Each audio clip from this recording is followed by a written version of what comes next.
Uncomfortable subject, but can we talk about how it's not always a good thing that modern medicine has turned many fatal illnesses into chronic ones? This comment was left on a video that I made the other day that kind of blew up about my experience caring for my dad with Lewy body dementia and the abysmal state of elder care here in America and how much of a burden it puts on adult daughters in particular.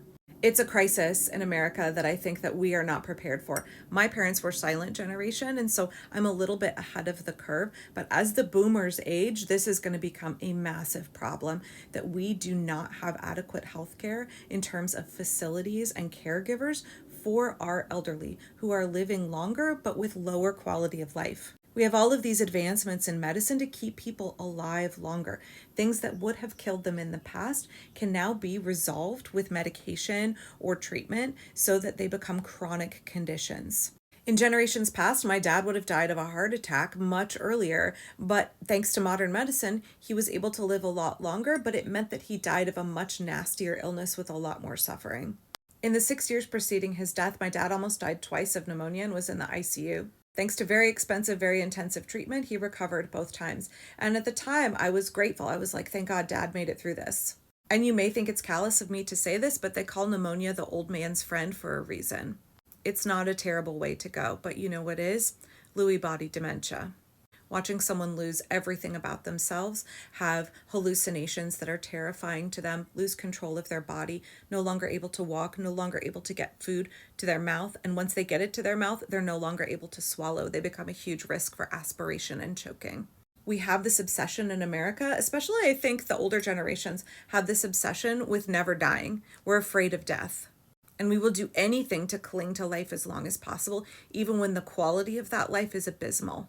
And a number of healthcare workers in my comments were saying that they see this from loved ones all the time, putting in feeding tubes for folks whose bodies are shutting down, using extreme measures for elderly folks who have lived the majority of their life. They've lived 70, 80, 90 years, and we're doing these extreme things to limp them along another couple of weeks or another couple of months because we cannot bear to let them go, even though it means much more suffering for them. We have these medical advancements that will keep people alive, but at what cost?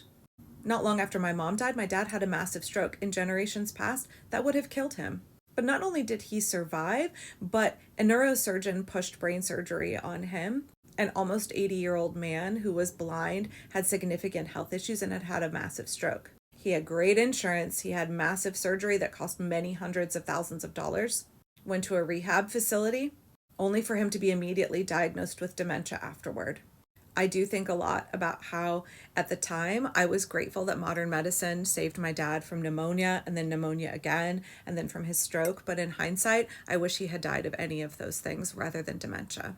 And I could say how this is a little bit our puritanical, evangelical, pro-life way of thinking. But when we try to keep elderly people alive who have lived a long and full life, we are just prolonging their suffering. I know the Fox News boomer set are terrified of death panels and whatever fabrications have been pitched at them over the years. But the reality is that we spend the majority of healthcare expenses on someone in the last year of their life. And their quality of life during that time is incredibly low. Why do we have this obsession in America with clinging to life at all costs?